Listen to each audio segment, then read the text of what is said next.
여러분은 말씀과 기도로 충전돼서 세상 속으로 들어가는 그런 분들이십니다. 그게 영향력입니다. 그게 리더십입니다.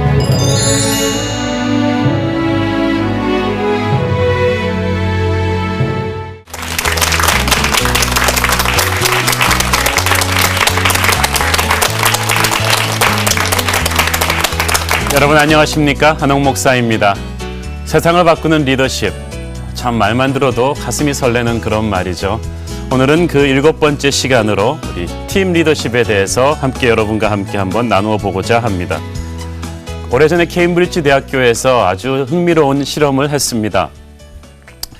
케임브리지 대학 입학생들을 상대로 해서 모의 비즈니스 프로젝트를 소그룹별로 줬습니다. 한 10명씩 그룹을 묶어서 한 수십 개의 그룹을 만들어서 어떤 비즈니스 프로젝트를 주고 하게 했는데 학생들한테는 알려주지 않았지만은 그 중에서 몇 그룹은 입학 성적이 가장 높은, IQ가 가장 높은 최고의 지능을 가진 학생들로만 구성했습니다. 한마디로 말해서 엘리트 팀이죠. 그리고 다른 팀들은 보통 그냥 들어온 다른 학생들을 일반적으로 섞어 놓은 그런 팀이었습니다. 이 실험의 목표는 개인의 탁월한 지성이 그룹 경쟁력에도 얼마나 큰 영향력을 끼치는가, 그러니까 천재들을 모아놓으면 이 그룹도 천재가 되는가라는 것을 알기 위한 것이었습니다. 그런데 실험 결과는 아주 전혀 딴판으로 나왔습니다. 기대했던 그 엘리트들만 모아놓은 그 천재들만 모아놓은 그 그룹들은 거의 성적 최하위를 기록한 데 반해서 가장 탁월한 비즈니스 프로젝트를 만들어낸 그룹들은 대부분 딴 일반 학생들의 그룹이었던 것이죠. 그래서 이 실험팀에서 이 의외의 결과를 놓고 원인 분석을 하기 위해서 이 엘리트들로 구성된 팀들은 도대체 주어진 시간을 어떻게 사용했는가를 한번 알아봤더니 이 엘리트들로 구성된 팀들은 너무 자기들이 다 똑똑해가지고 서로 왜 내 주장이 옳은지를 설득하는 데 시간을 대부분 보냈다고 합니다. 그런데 가장 탁월한 성적을 이룬 팀들은 똑똑하게 아이디어 내는 사람은 한두 명밖에 없었지만 그것을 실행하는 애들 몇 명, 그것이 또 실수하지 않도록 꼼꼼하게 관리하는 아이들 몇 명, 이렇게 잘 섞인 팀이었다고 합니다. 그래서 그 케임브리지 실험의 결과는 한 개인의 탁월함이 반드시 탁월한 팀으로 연결되지는 않는다는 것을 도출해내었습니다. 저는 그것을 보면서 팀 리더십, 그룹 경쟁력에 대해서 참 많은 것을 생각해 보게 되었습니다. 사실 우리나라가 얼마나 한 사람 한 사람 놓고 보면 아주 탁월한 민족입니까? 택시를 타도 저는 택시를 탈 때마다 우리나라 택시 아저씨들의 그 탁월한 정치적인 식견과 폭넓은 세상 지식에 대해서 놀랍니다. 이런 수준의 택시 기사들이 있는 나라가 어디 있을까? 그런데 우리가 자꾸 지적받는 것은 한국인들의 그 그룹 경쟁력, 단체로 모아놨을 때 그룹 경쟁력은 상당히 조금 아직도 약하다는 지적을 많이 받습니다. 하나님의 사람들도 마찬가지입니다. 리더십이란 혼자 가는 게임이 아니고 다른 사람과 함께 가는 것이며 엘리트는 자신이 성공하는 사람이지만 리더는 남을 성공시켜주는 사람일진데 좋은 팀 리더십을, 팀워크를 만드는 것이 핵심이다. 교회도 목회자와 평신도들이 좋은 팀워크를 만들어야 되고 회사도 좋은 팀워크를 만들어야지만이 승리할 수가 있습니다. 그래서 오늘은 우리 팀 리더십 이라는 주제를 가지고 함께 한번 나누어 보고자 합니다. 팀 리더십이라고 할 때 저는 4가지 요소를 핵심 요소로 꼽고 싶습니다. 첫째는 탁월한 개인기가 있어야 한다고 봅니다. 둘째는 구심점이 되는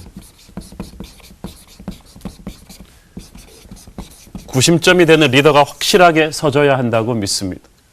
셋째는 분명한 목표 혹은 비전이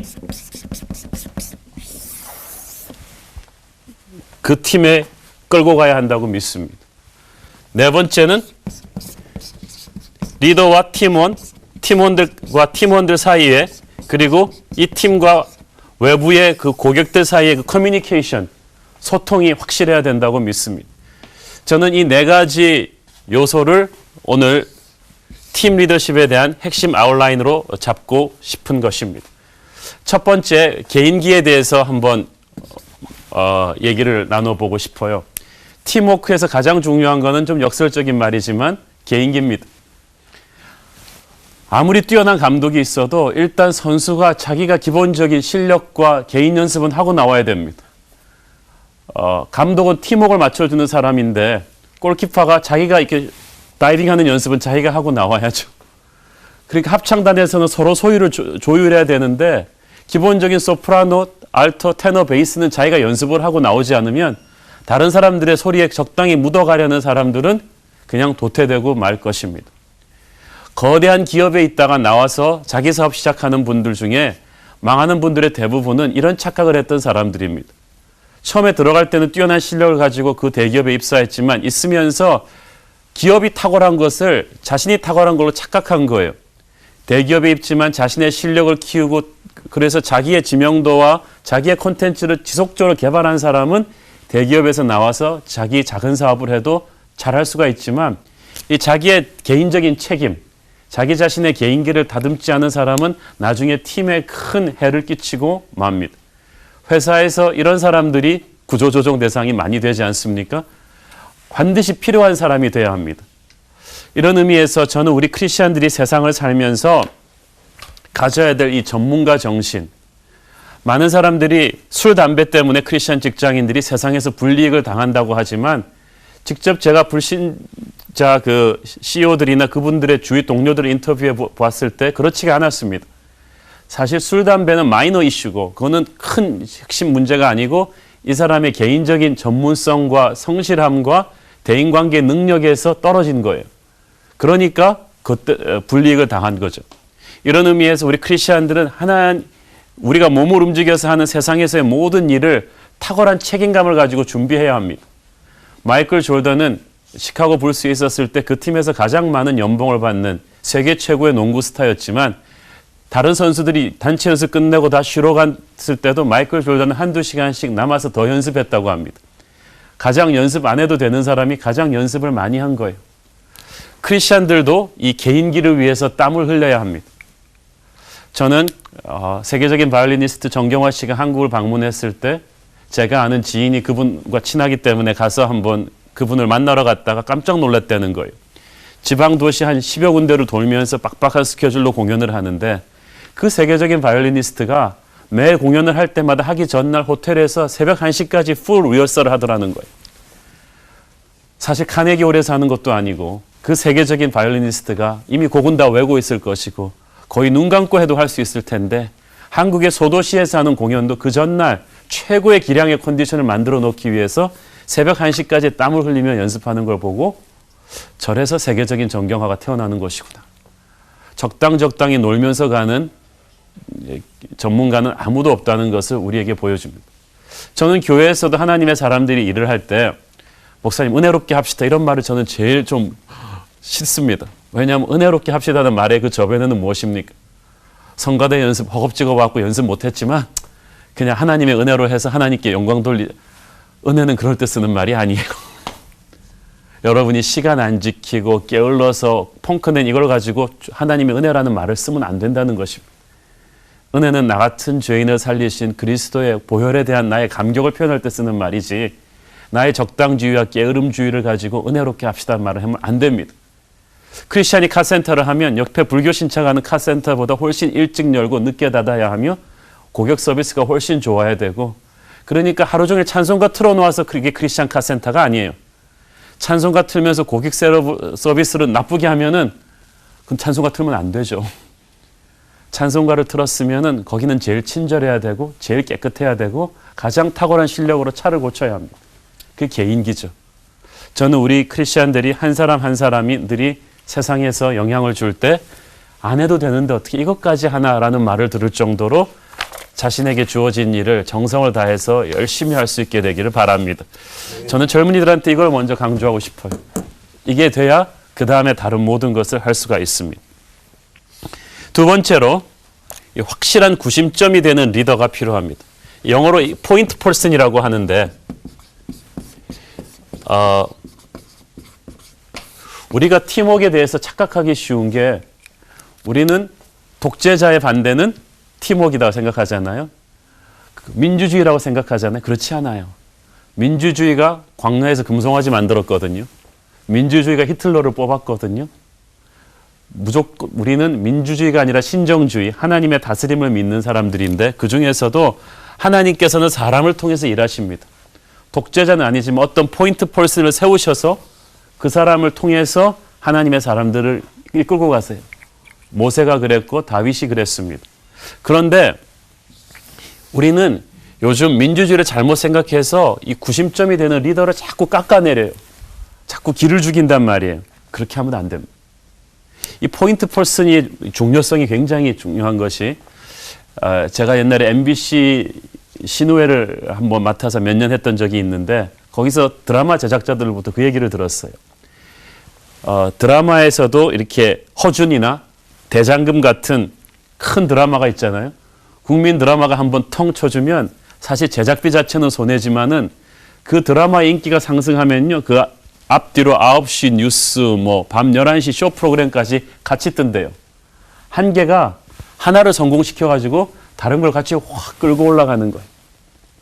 마이클 조던의 연봉은 동료 선수들보다 10배나 많았지만 질투 안 했습니다. 왜냐하면 그 사람 때문에 미국에서 농구라는 스포츠가 야구를 제치고 90년대 국민 스포츠가 됐으니까.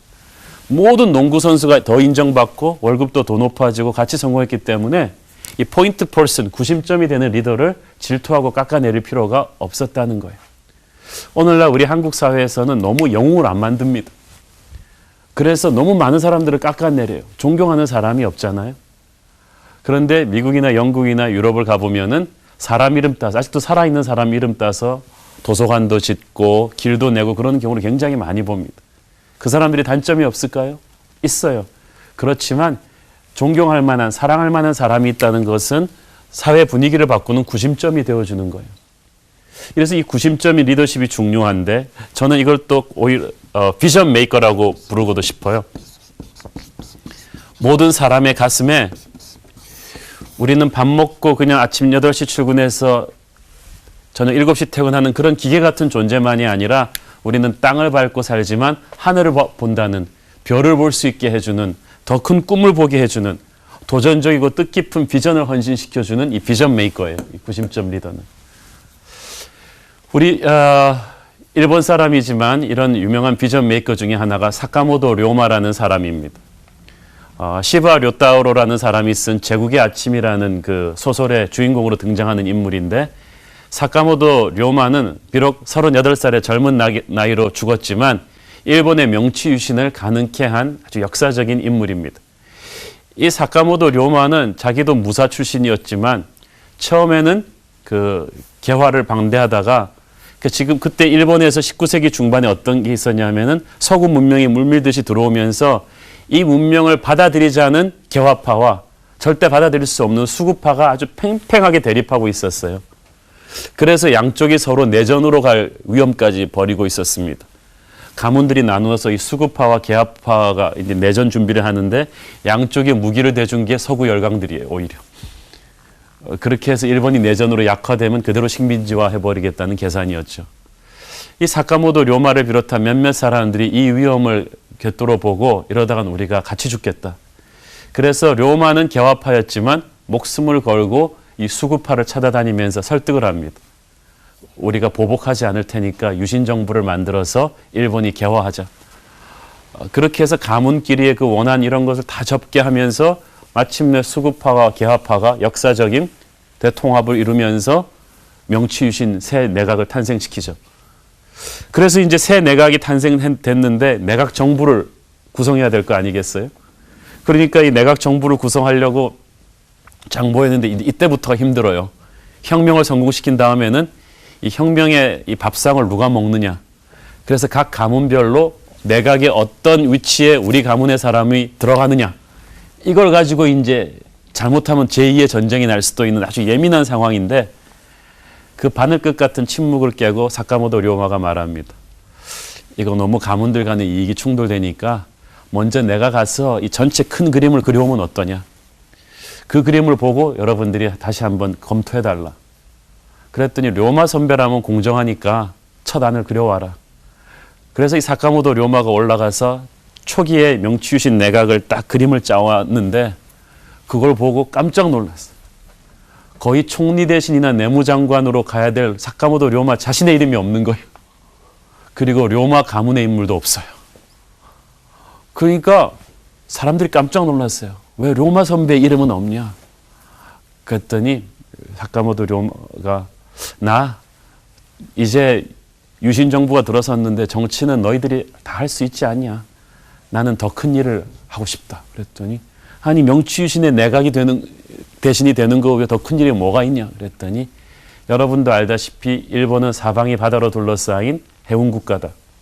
이제 우리가 내전을 하기 위해서 모아놓은 그 많은 배들과 무기들을 자본으로 해서 나는 전 세계를 대상으로 하는 큰 해운 사업을 해보고 싶다. 대일본의 그 해운 주식회사 같은 거를 이제 꿈꾼 거죠. 그 얘기를 탁 하는 순간에 사람들이 무릎을 탁 칩니다. 역시 진정한 일본의 사무라이다. 그러면서 로마한테 박수를 칩니다. 물론 로마를 질투한 세력의 그 암살 계획에 말려들어서 로마는 이 꿈을 이루지 못하고 타계하지만 이 사카모토 료마가 살아있었더라면 일본이 그렇게 무모한 군국주의로 중국으로 침략의 손길을 뻗치지 않았을 것이라고 말합니다. 왜냐하면 로마가 그린 청사진 중에는 한국과 일본과 중국이 힘을 합쳐서 아시아의 강한 새 트라이앵글 같은 연합 세력을 만들어서 서구에 대항하는 그 꿈이 있었기 때문이죠. 어쨌든 저는 그 제국의 아침에 그 로마의 그 비전을 보면서 우리는 눈앞에 있는 밥그릇을 위해서 열심히 싸우지만 이 비전 메이커는 자기의 현실보다 더 큰 꿈을 꾸게 해주는 바로 그런 사람이죠. 이 사람은 사람들로 하여금 이 비전에 동참할 수 있도록 격려를 해주고 자신감을 심어주고 조그마한 승리라도 축하할 수 있도록 이렇게 격려해주면서 또 이 비전을 현실화시켜주는 과정에서 몇 번씩 어렵고 힘들 때마다 계속 길을 가르쳐주고 그 옆에서 같이 걸어주는 그런 사람이십니다.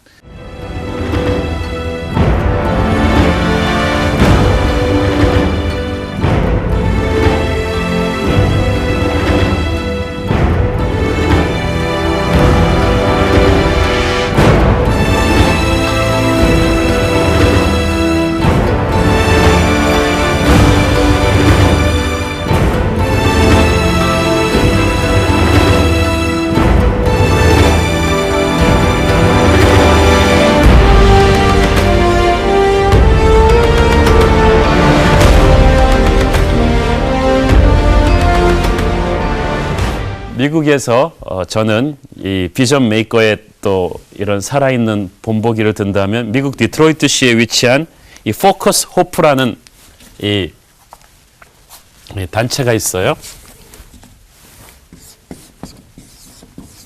이 포커스 호프라는 이 단체의 이 창설자 빌 커닝엄은 원래 예수의 수도사였어요. 신학교 교수였는데 67년도에 미국의 디트로이트시에서 잘 못 사는 도시인데 인종차별 문제로 대규모 시민 폭동이 발생하고 군부대가 진압하는 것을 보면서 충격을 받습니다.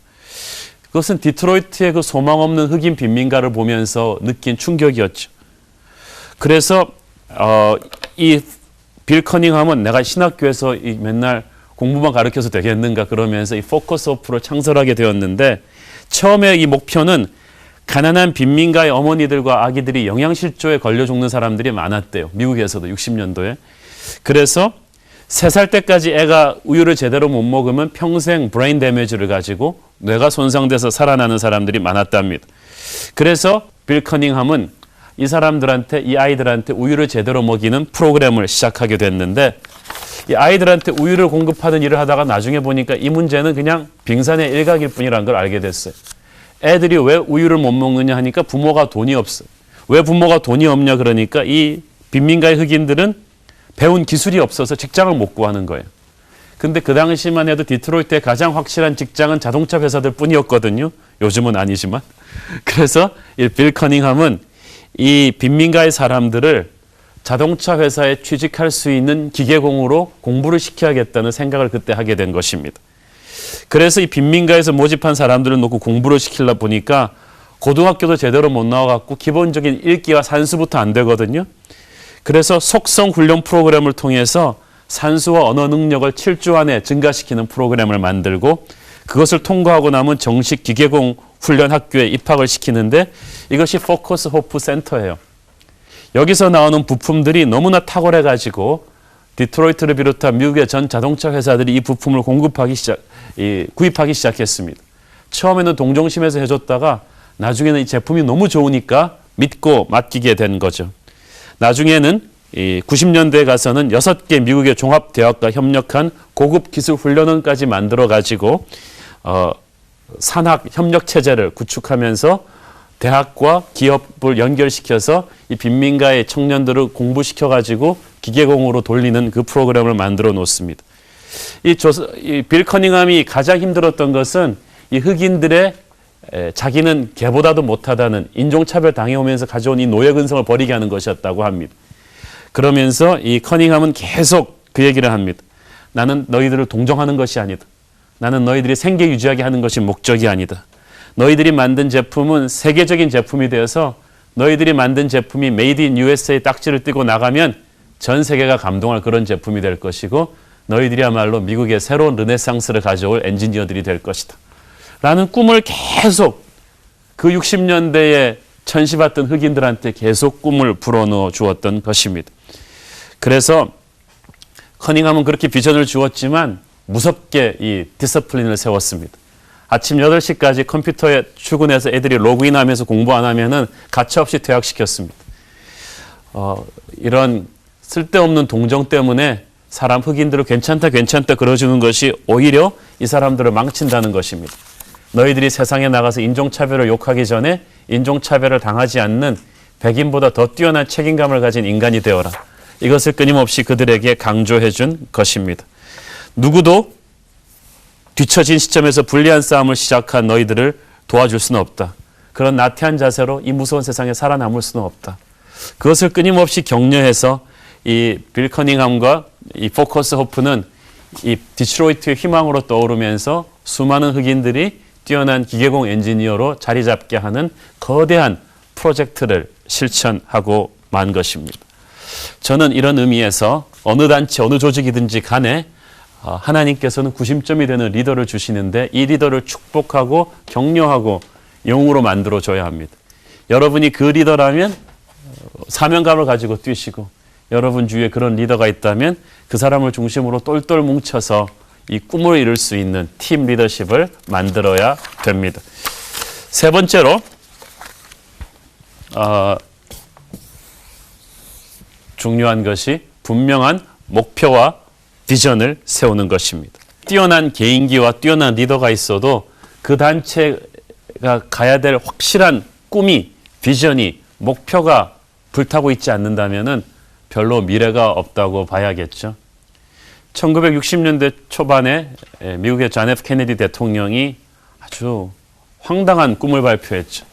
이 10년이 가기 전에 반드시 사람을 달에다가 올려놓겠다. 안착시키겠다. 근데 그 당시 기술로 그게 불가능했거든요. 그 당시는 50년대 말에 미국이 굉장히 소련에 비해서 막 눌리고 있었습니다. 첫 번째 그 지구를 한 바퀴 도는 우주 비행을 소련이 먼저 성공시켰고 사방에서 미국의 인종차별 분규와 이런 것들이 굉장히 어렵던 상황에서 케네디는 달에다 인간을 보내겠다는 그 비전을 선포했어요. 케네디는 몇 년 못 가 죽었지만 이 비전이 얼마나 큰 비전이었습니까? 달에다 인간을 보내겠다고 해놓으니까 어떻게 해야겠어요? 일단 미국의 모든 과학, 수학 커리큘럼에 엄청난 국가 자본이 유입되기 시작하고 대학이 달라졌기 시작하고 달에다 인간을 보내기 위해서 전 미국이 모든 분야에서 교육, 과학, 산업, 경제 시스템이 엄청 업그레이드 된 거예요. 달에다 인간 보내야 되니까. 그러니까 뭐 히피들 데모하고 뭐 난리가 나고 그런 상황 속에서도 미국은 69년도에 마침내 인간을 보냈지만 그거 자체가 문제가 아니라 미국이라는 나라 전체가 불가능한 꿈을 실현시키는 과정에서 나라 전체가 업그레이드 되었던 것입니다. 지난 2000년 동안에 교회가 이렇게 많은 일을 해올 수 있었던 까닭은 그 수많은 핍박에도 불구하고 해왔던 까닭은 우리 주님이 우리에게 주셨던 엄청난 비전 때문입니다. 너희는 가서 땅끝까지 가서 제자를 삼아라. 아버지와 모든 열방과 족속에게 아버지와 아들과 성령 이름으로 세례를 주고. 근데 그 말을 했던 그 당시는요. 이 사람들은 2000년 전 비행기도 없고 인터넷도 없고 세계화라는 말이 꿈 같던 시절, 팔레스타인 밖으로 나가본 적이 없는 촌놈들한테 그 말을 하신 거예요. 그런데 그 꿈이 그들의 가슴에 새겨졌고 2000년 동안 그들의 후손, 믿음의 후손들이 우리들까지 전 세계에 복음을 전하겠다는 그 비전을 가지고 달려왔기 때문에 교회는 꺾이지 않는 그 불길을 유지하고 있는 것입니다. 아직까지 그 어떤 기업도 그 어떤 국가도 그런 글로벌의 꿈을 가져본 적이 없습니다. 요즘 기업들이 각 나라가 말하는 글로벌 비전은 2000년 전에 주님이 주셨던 꿈의 모방에 불과합니다. 하나님께서는 우리에게 그 목표를 주셨어요. 저희 교회가 처음 시작할 때도 이런 꿈을 가졌었죠. 우리는 단순히 한국의 큰 교회가 되는 것이 목표가 아니라 아시아의 부흥을 주도하는 마지막 시대 세계 복음화에 꿈에 헌신하는 그런 교회가 되기를 원했습니다.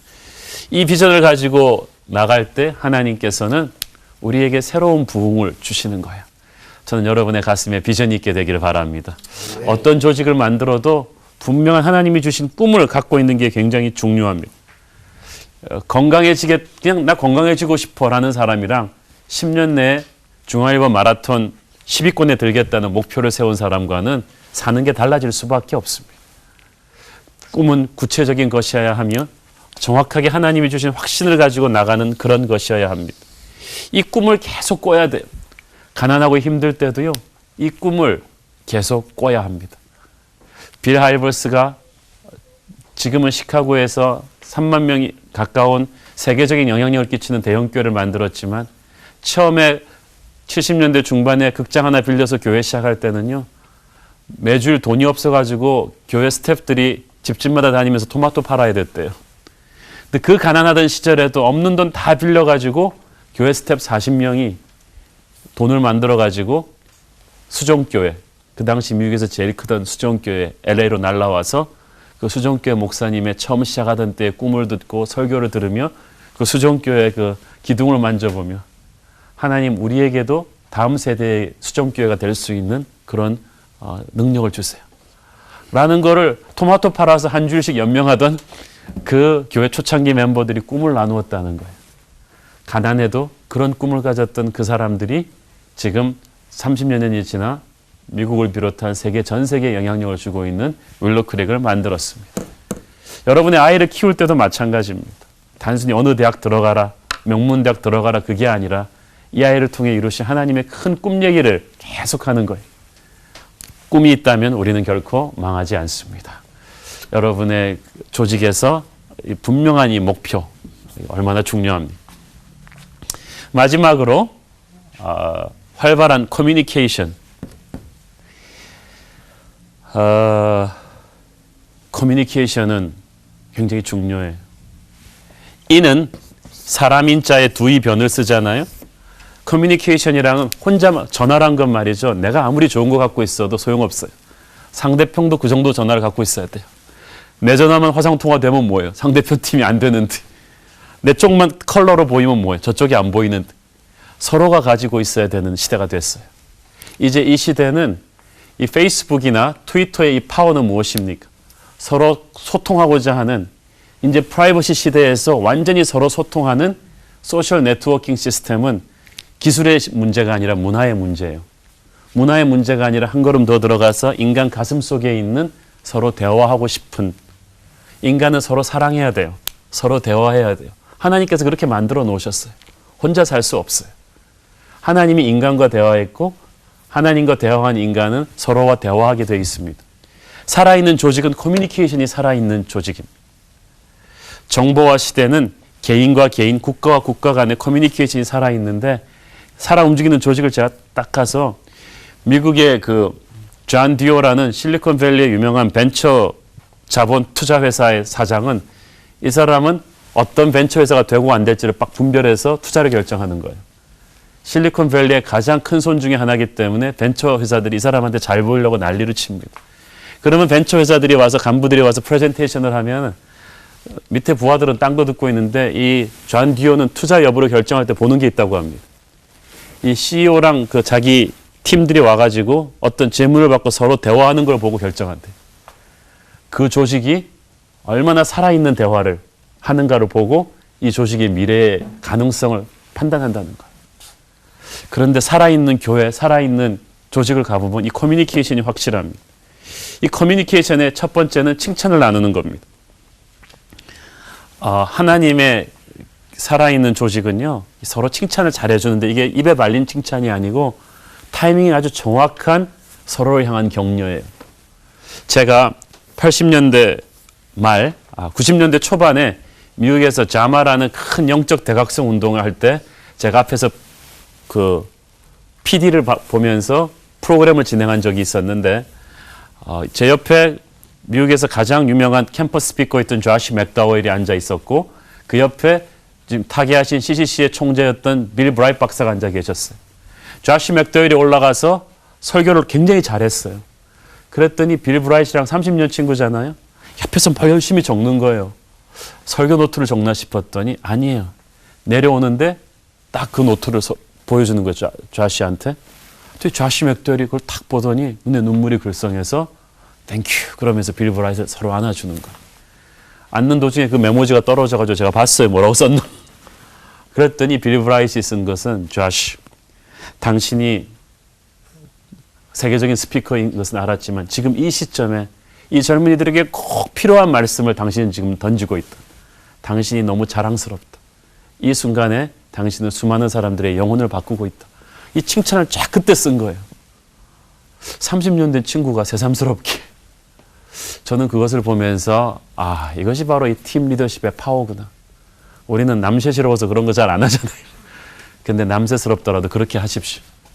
시는 쓰여지기 전까지는 시가 아니고 노래는 불려지기 전까지는 노래가 아니라고 했습니다.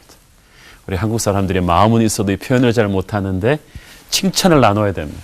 커뮤니케이션의 핵 중에 하나죠. 칭찬과 격려를 잘 나눈 사람들끼리는 건설적인 비판을 나눌 수도 있어요. 첫 번째는 칭찬이고 constructive criticism이라고 하죠. 칭찬과 격려를 나누는 사람들이 신뢰관계가 있을 때는 그 조직에서는 건설적 비판을 서로 할 수 있어도 수용할 수 있는 신뢰체제가 구성됩니다. 이걸 안 하고 이걸 하면 서로 상처받지만 이것을 쿠션으로 깐 다음에 이걸 하면 서로 상처받지 않아요. 세종대왕의 집현전이 바로 아주 획기적인 거 아닙니까? 임금이 직접 참여하고 신하들이 지위고하를 막론하고 아주 난상토론을 하는 이 집현전이 세종대왕이 2000번이 넘게 이걸 주재합니다. 그때까지 했던 그 어떤 왕들보다 수십 배가 많은 횟수죠. 그의 후손인 세조는 집현전을 폐지해버리고 지 마음대로 해버렸지만 세종은 이 집현전의 이 난상 대화를 통해서 디스커션을 통해서 조선시대 르네상스 문화를 만들어내지 않습니까? 이 사실 훈민정음을 창설해놓고 그것을 발표하기까지 3년이 더 걸립니다. 왜 그랬냐 봤더니 이 최만리 같은 이 한글을 반대하는 반대파들을 설득하는 데 그만큼 보냈다는 거예요. 제가 깜짝 놀랐어요. 감히 상감마마가 만든 거를 딱 숙청시키면 그만인데 그 몇 사람의 그 반대를 수용하면서 설득하면서 3년을 더 보냈다. 건설적인 비판이 살아있었기 때문에 세종시대의 찬란한 르네상스 문화가 핀 것입니다. 지난번에 말했던 윌리엄 윌버포스와 클래팜 공동체도 그렇습니다. 윌버포스 혼자서는 못합니다.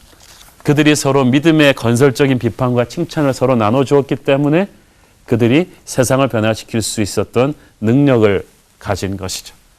여러분의 조직에서도 이 칭찬과 건설적인 비판이 활발하게 오고 갈 수 있게 되기를 바랍니다. 이 대화에서 더 중요한 것은 안팎을 다 나누는 건데 사람이 있잖아요. 지식을 나누기는 쉬운데 대화하면서 어제 박태환이 또 금메달 땄대. 그 얘기는 하기 쉬운데 감정을 나누기는 어렵습니다. 사실은 내가 열등감이 많다. 사실은 내가 좀 어저께 화가 났다. 이런 얘기는 진짜 친한 사람 아니면 하기가 힘들어요.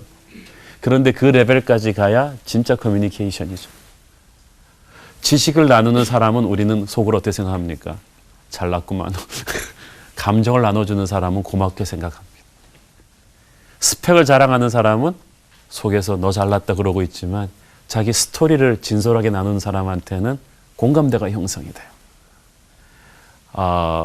지식을 가지고 주도하려는 리더한테는 사람들이 반발하지만 자기의 감정을 솔직하게 나누면서 공감대를 형성하는 리더는 사람들이 사랑합니다.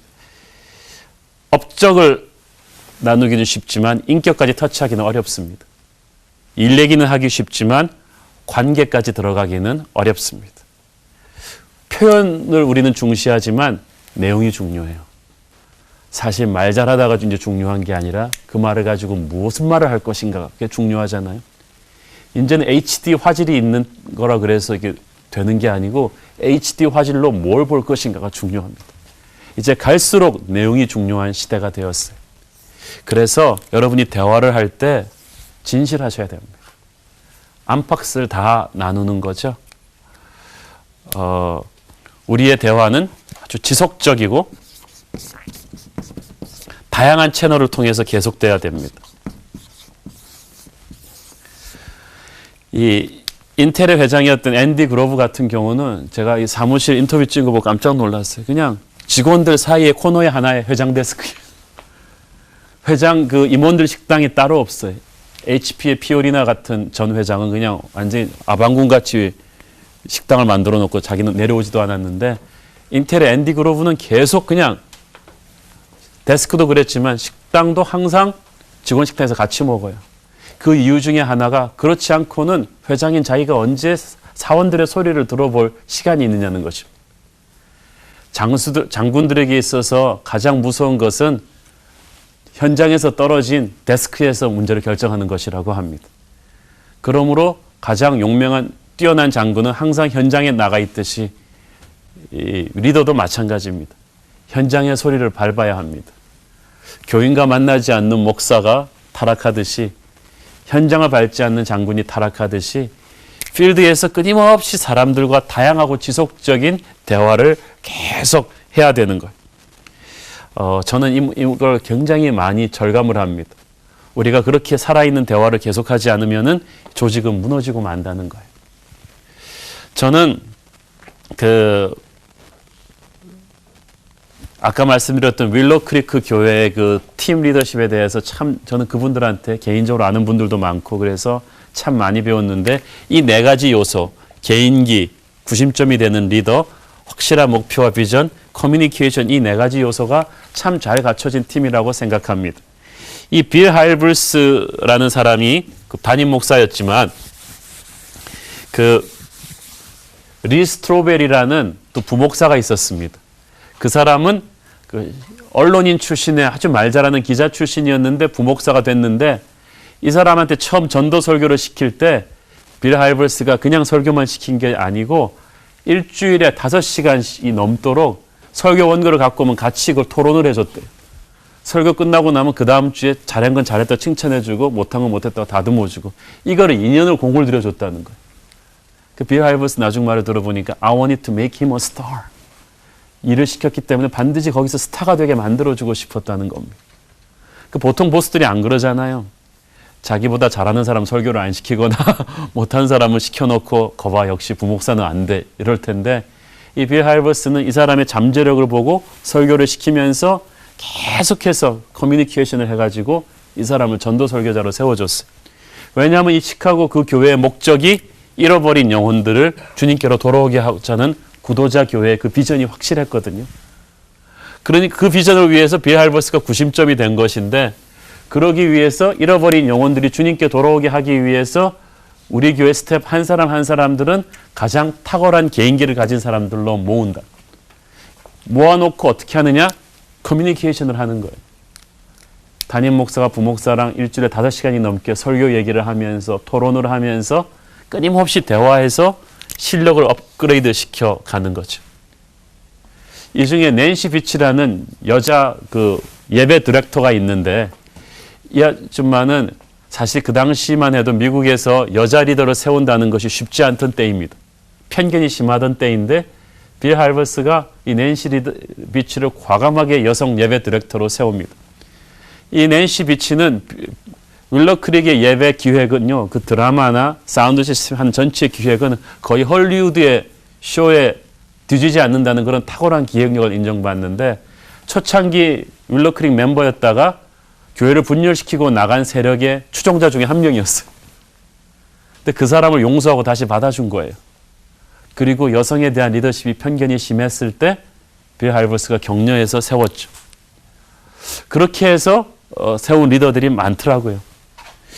저는 그래서 사실 빌 할버스를 개인적으로 만났을 때는 좀 쌀쌀하고 그런 점이 있었지만은 이렇게 끈끈한 큰 목표를 세우고 개인기가 탁월한 조직원들을 만들고 끊임없이 이렇게 노트를 써가지고 무슨 컨퍼런스 행사할 때도 끊임없이 조그만 메모지를 써요. 뭐 하나 봤더니 찬양 리더 잘하면 너 찬양 잘했다고 쓰고 야단칠 때는 직사기 치지만 이렇게 끊임없이 대화하고 이거는 좀 조절이 필요할 것 같다.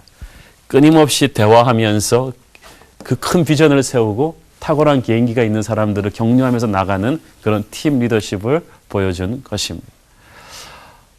강의를 마무리하자면요. 우리는 보통 팀워크가 중요하다. 팀 리더십이 중요하다고 말은 하지만 사실 이렇게 구체적으로 이 중요한 4가지 요소를 분석을 해놓고 조직을 끌고 가는 그런 집중력은 약한 것 같아요. 그러니까 우리가 비전은 있으나 전략은 없다는 말이 많이 나오는 것입니다. 여러분이 어떤 팀을 이끌고 나가게 되든 각 팀원들의 확실한 개인기를 장려해 주시고 확실한 구심점이 되는 리더가 되어 주셔서 분명한 목표를 세우고 살아있는 대화를 커뮤니케이션을 끊임없이 함으로써 경쟁력 있는 조직을 만드는 그런 아름다운 리더가 되기를 바랍니다. 그래서 우리 한국 크리스찬들이 들어가는 모든 조직은 이런 살아있는 팀 리더십이 있게 되기를 바라는 것입니다. 다음 시간에 다시 뵙겠습니다. 고맙습니다.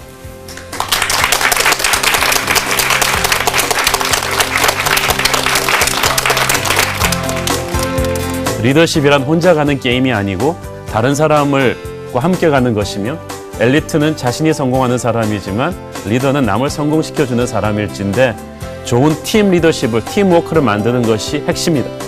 교회도 목회자와 평신도들이 좋은 팀워크를 만들어야 되고 회사도 좋은 팀워크를 만들어야지만이 승리할 수가 있습니다.